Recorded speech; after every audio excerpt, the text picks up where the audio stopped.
Welcome to another conversation in People in Fundraising. This podcast features interviews with nonprofit professionals who discuss their career journeys, lessons learned, and enthusiasm for working in fundraising. And here is your host, the founder of People in Fundraising, Tim Wilson.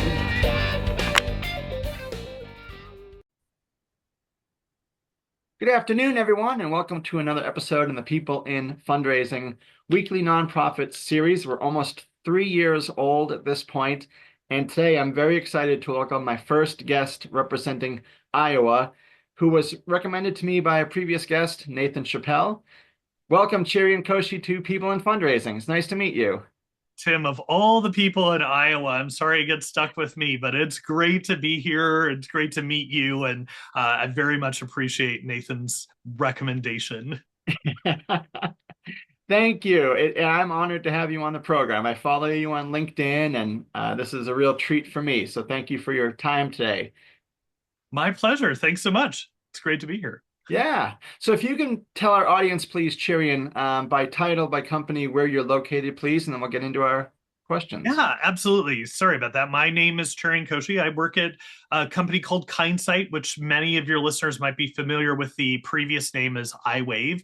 iWave acquired my company, which we'll talk about in a little bit, and then another company, and then rebranded as Kindsight.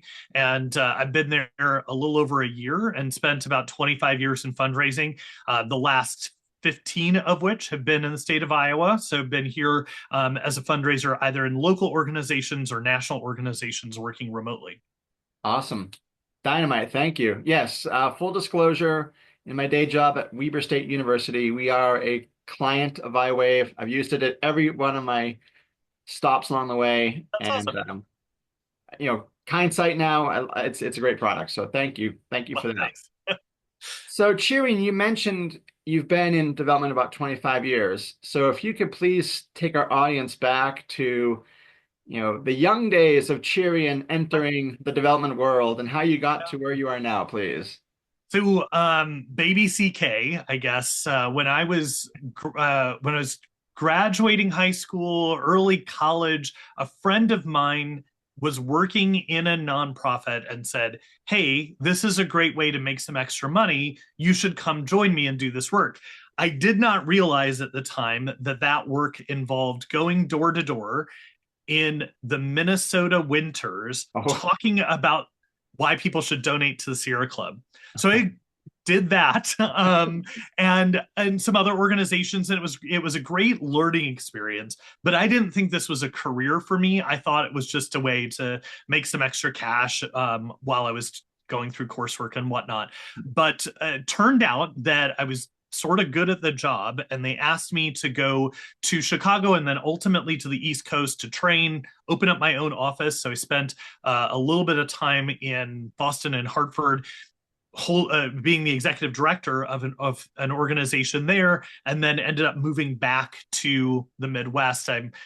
I've done a little bit of the East Coast, West Coast thing, but I'm a Midwesterner by heart, and I just love being here. So that lent me to staying and ultimately in Iowa. I was in Wisconsin for a bit, rural Wisconsin. That didn't really stick for me or the organization. Oh. So we ended up transplanting the whole organization to Iowa. And then I worked in a performing arts center and a workforce development organization before ending up at Kindsight. So it's been a really interesting journey because I didn't expect to really ever be in fundraising, and it's the only job I've ever had, and not something that I expected to love, but something that has truly been a calling for me in a way that I didn't expect. That's wonderful. I'd love to hear a little bit more. You mentioned just now that the term it's been a calling for you. So I can imagine that has kept you rooted in the development space in the various stops along your way. Yeah. So one of the things that I think happens to a lot of people when they enter the fundraising space is that they want to do a good job in the role that they're in. They want to close gifts. They want to meet expectations of their role. And of course, that was a driving force for me all the way through my career. But Sure. at a certain point, and I don't necessarily know what triggered this besides like a very specific gift, but I started to get very curious about why people give.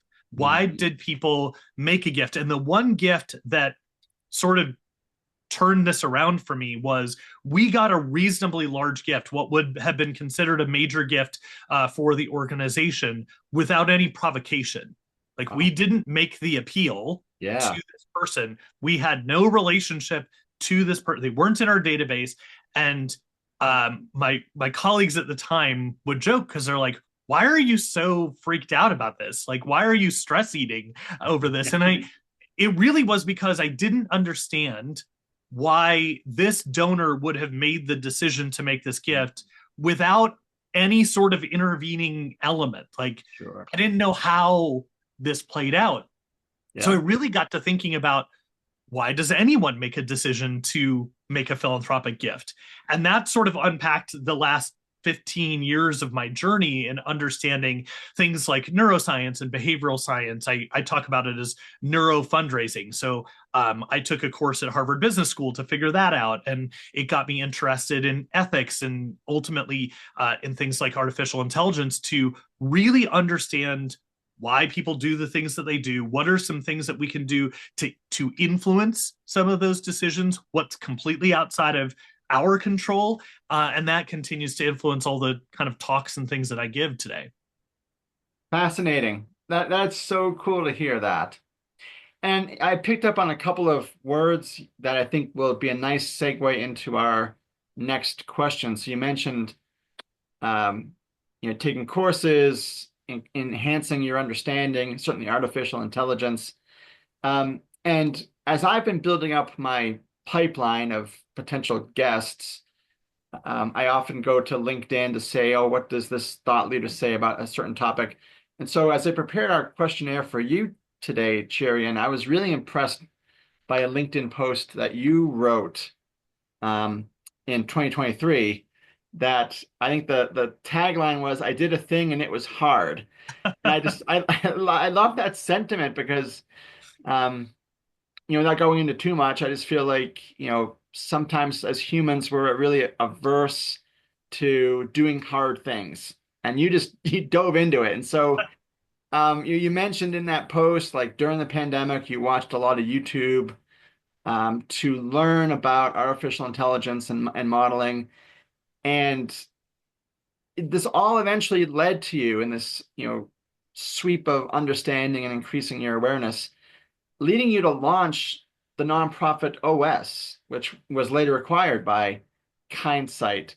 So I'm just curious, what did you discover about yourself as you were trying to discover and understand AI and all of its implications at that point, please? Yeah.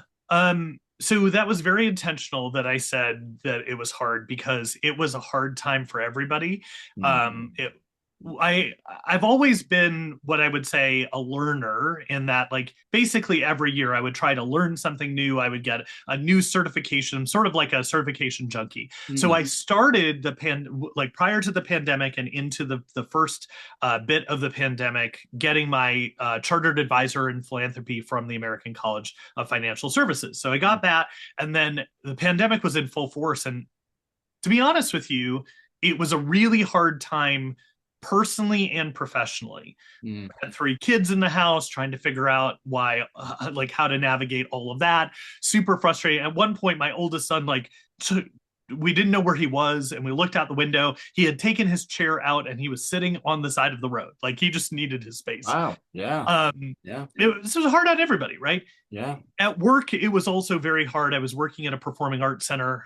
We laid off almost everybody. I had to personally have conversations with most of my team around not just their pay cut, but eventually them losing their jobs. And I really felt like I was losing control over what I had built in that role, and losing relationships with people and donors. And I joke that I had watched everything on Netflix and had too many open bottles of wine. Not super exaggerating there. And I thought, this is not a good use of my time. I got to figure out how I can control something, and that's sort of how I'm wired. And I just wanted to like figure something out. Sure. What can I put my hands around? And so I decided that I was going to. This was at the time when OpenAI had just created their API, so well before ChatGPT. I started diving into that, and I found like everyone was really open, both on YouTube but in personal conversations. Like the number of people that lead Y Combinator firms that I have on speed dial that would hop on a Zoom call like this and just be like, "What are you trying to do? Oh, that's really cool. How have you tried this? Would you do that?" And I started building with truly the help of the community. And so I think beyond just we can do hard things, especially when you have a lot of time to dedicate to stuff. All of us can do hard things if we put our mind to it. And that's one piece that I've learned and taken away from that, but also that people are super open to helping one another. And this is a thing that Nathan and I are actually competitors, but we're also really good friends. And we talk about this a lot when it comes to the sector, that there isn't another sector like the nonprofit sector where people are open and helping and willing to kind of dig in and say, how can I get you a template? Like, oh, you're doing this at your university. I've got a template that can help you. Here's something that I've done that can be useful. Nothing proprietary, whatever. But like that was a real big moment of realizing that. And then taking a company, if you will, to market and seeing people use it was certainly inspiring. How people were using the tool and getting back time and that community that of users that were engaging with the tool, like that was really exciting as well, and really positive, particularly for me during times of isolation. Sure. Yeah. That's fascinating. My follow-up to that, because NonprofitOS is the company that eventually became acquired by Kindsight. So you launch this, you develop it, you put a lot of time into it. I'm just curious, what thoughts, aspirations, feelings did you have for the NonprofitOS in that acquisition and being molded into Kindsight? Yeah. So I started NonprofitOS when it was the pandemic. I was working in the arts organization. We came back to performances at the Performing Arts Center, and it was about that time where I left for another role, for another job, and I was still working on NonprofitOS in the background. It didn't require a whole ton of attention and time, and so this was all built while I was working in organizations that were also using the platform and seeing value in it. And that was inspiration enough to be able to see like, oh, there's applications that we can build and develop and those types of things.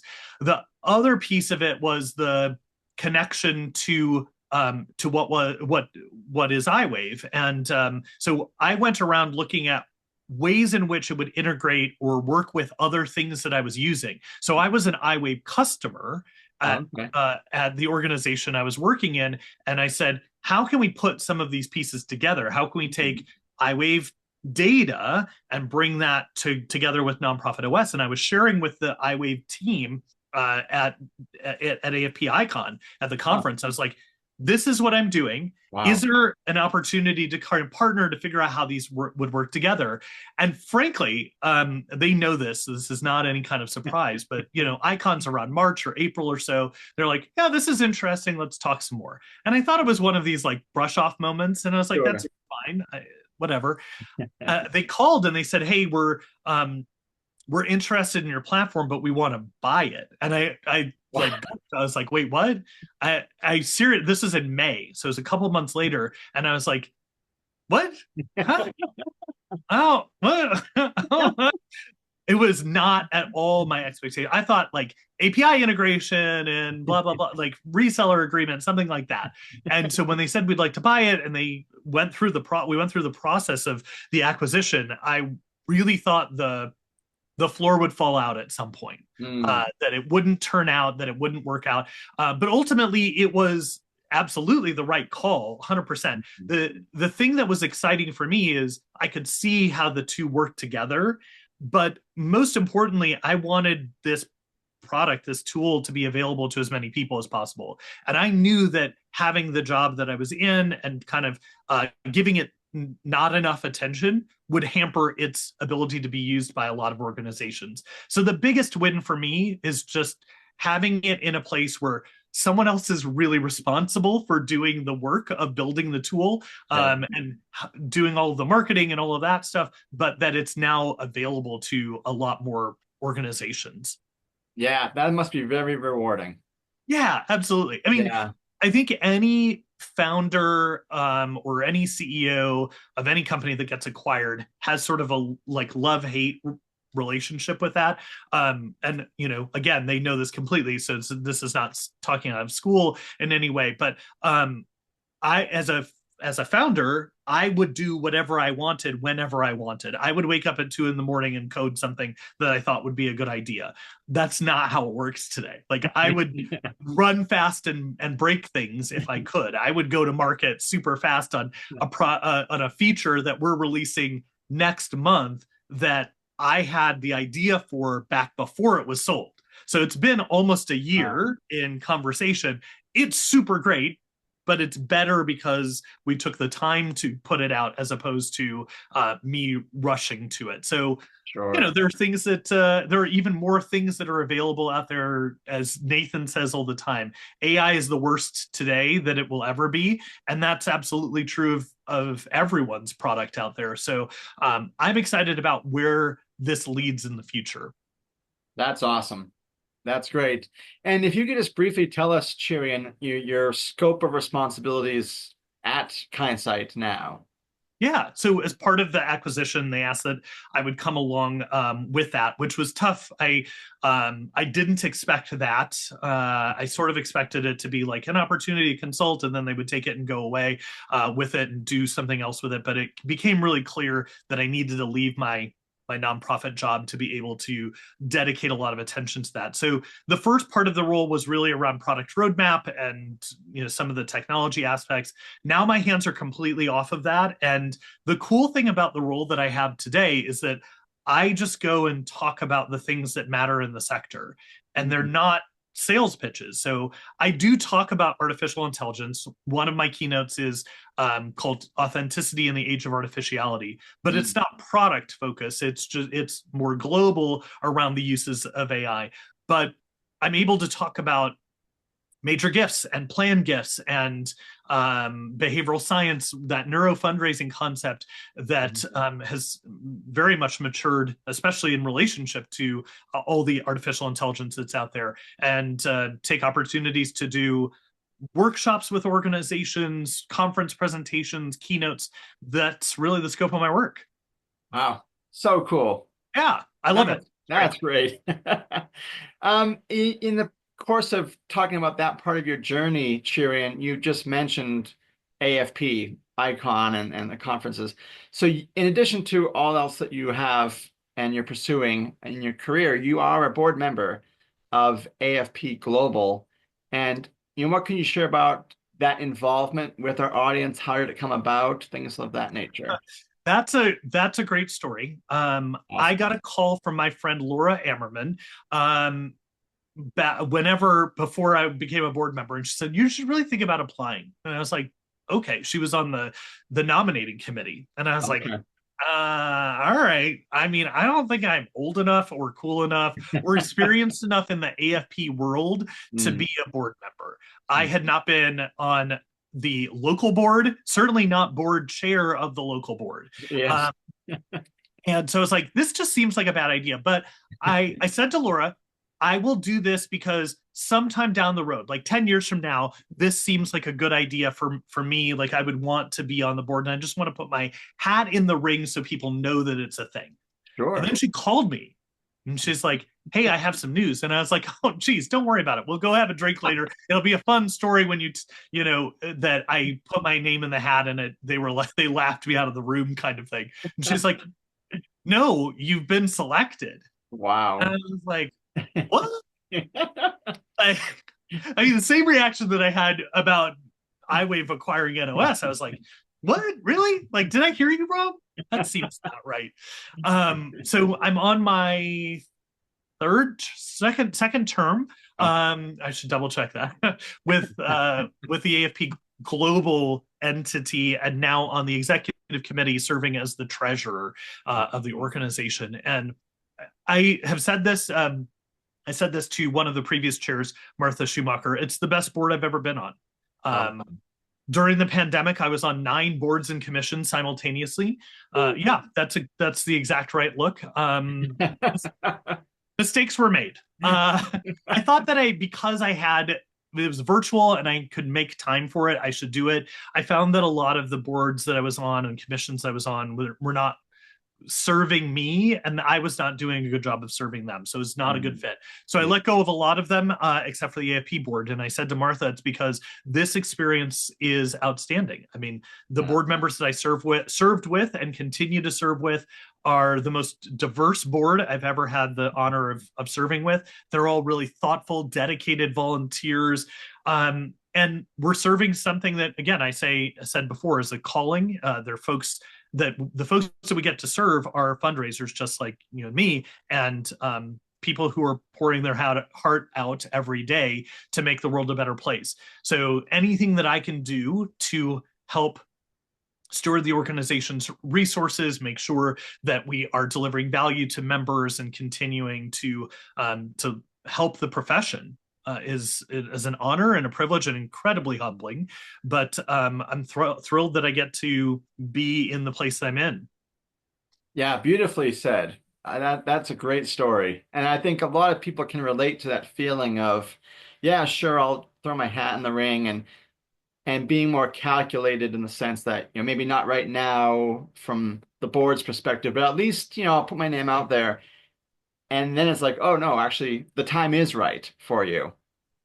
Somebody made that decision. Maybe they're regretting it now, but at least with regard to me, what I would say is, having gone through that experience in the way that I did and serving in the capacity I'm serving in now, that should be an encouragement to everyone listening that you should throw your name in the ring. If you're at all interested in whether it's service on the board at the global level, service at the local level, service on a global committee, I would just encourage everyone to consider that. It's certainly not right for everyone, but there's opportunities there. And because it's a membership association, it's what we make of it.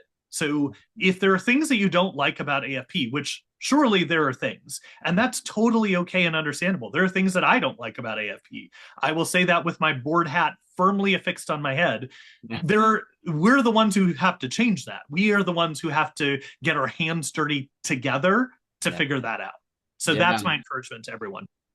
Yeah, I like that a lot. And I recently had an example of a board interview nomination process myself. And so I hopped on the Zoom, and I thought it would just be me and the person who set up the meeting. And oh no, it was me and about 8 people on this interview panel. And I think the thing that I take away from that is, a lot of what you just said, Cherian. You can affect change. You can be part of identifying and saying, hey, we need to change this and that. But another thing for me that I took away is, if nothing else happens with my particular nomination, at least I've made a connection with all those people on the Zoom.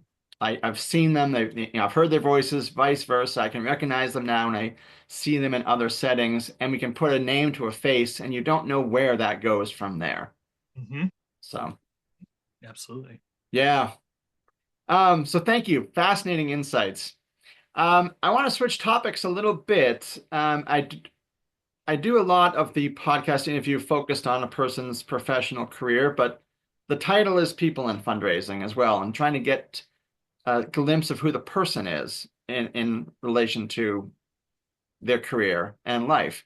And so these next two questions are more in that people and fundraising dimension. And I thought about you when I was putting together this questionnaire. I have a document with about 200 different questions that I then kind of pick and choose.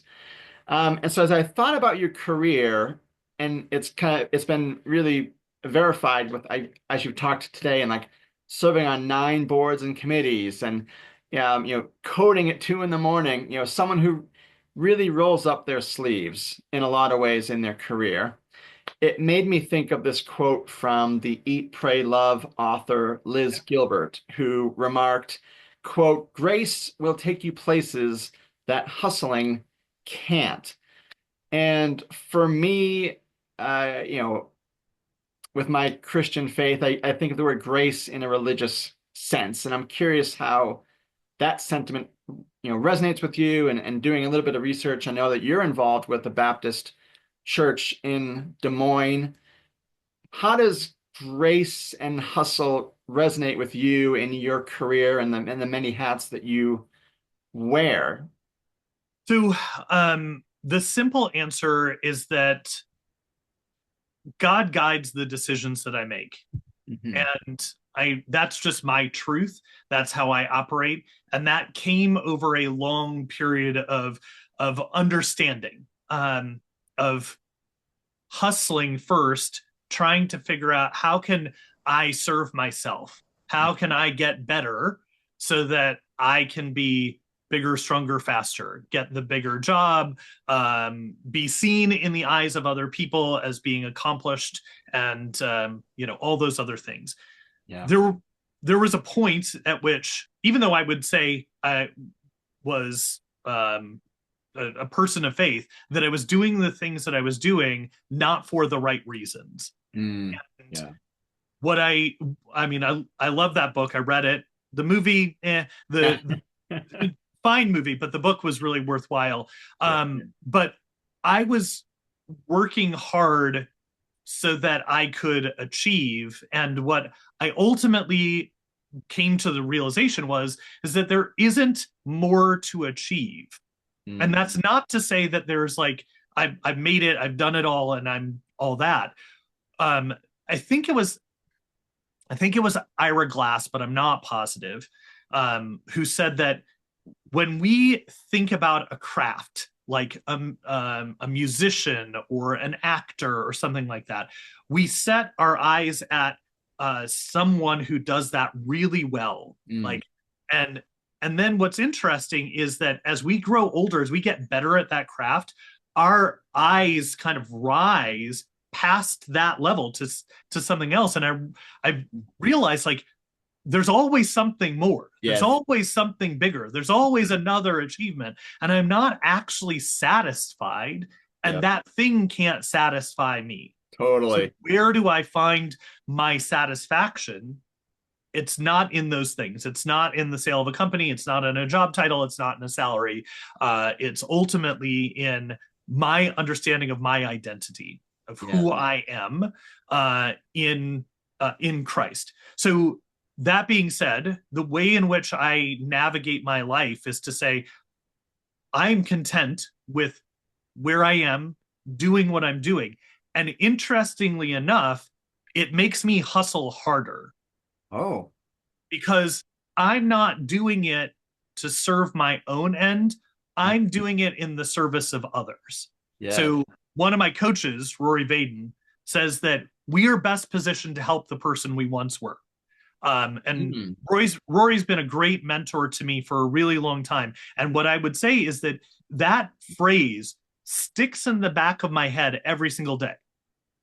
Because it truly, when you unpack it, it is truly faith driven. That if I am searching for ways to serve myself, I'm going to go down a different spiral. But if I'm looking for ways to serve others, to be of service to others, then I'm operating from a different perspective.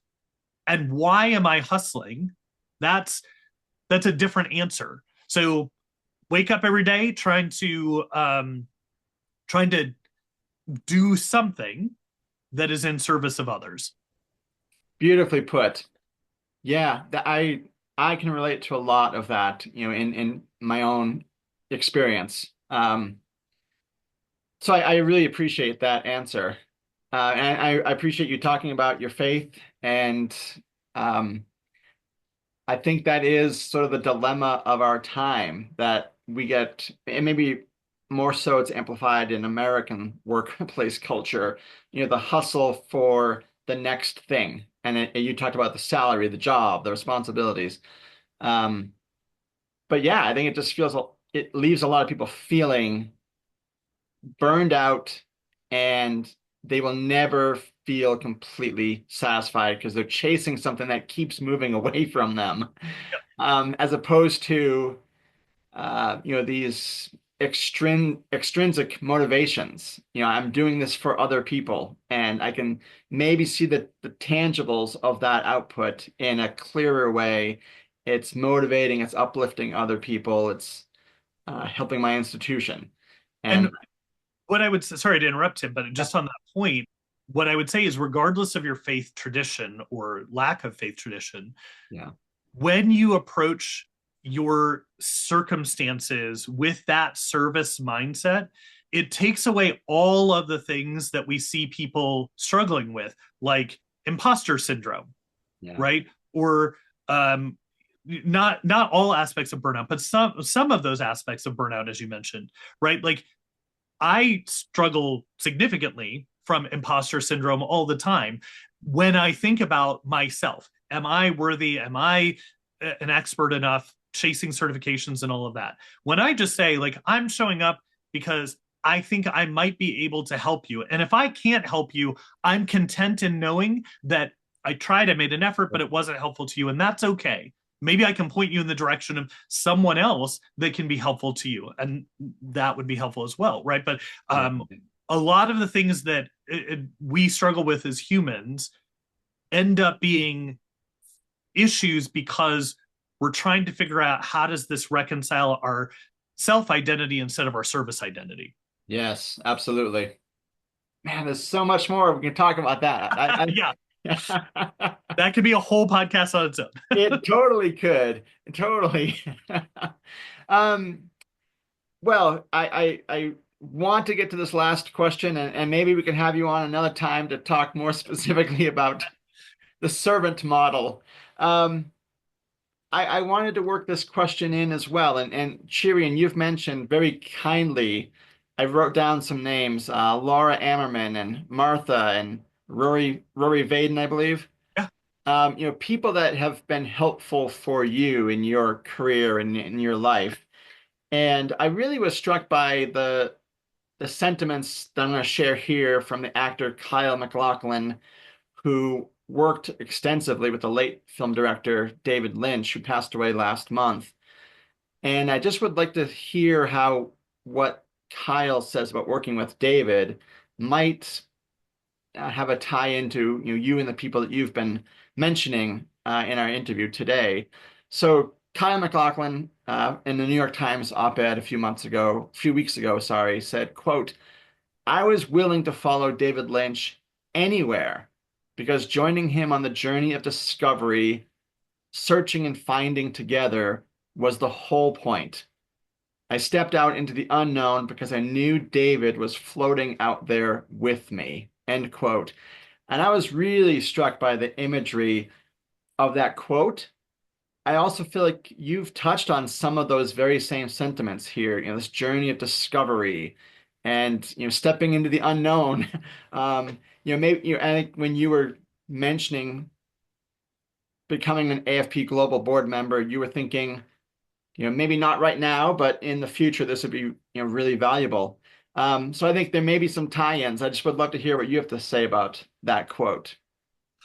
Yeah, I mean, I think what Kyle's expressing there is really profound in admiration and respect for David, which I mean, if anybody's seen his work, it's certainly admirable. I take that, I would say, even further to say there are particular exemplars that I would say they are people that I look to and say they're doing something so remarkable that I want to learn as much as I can from.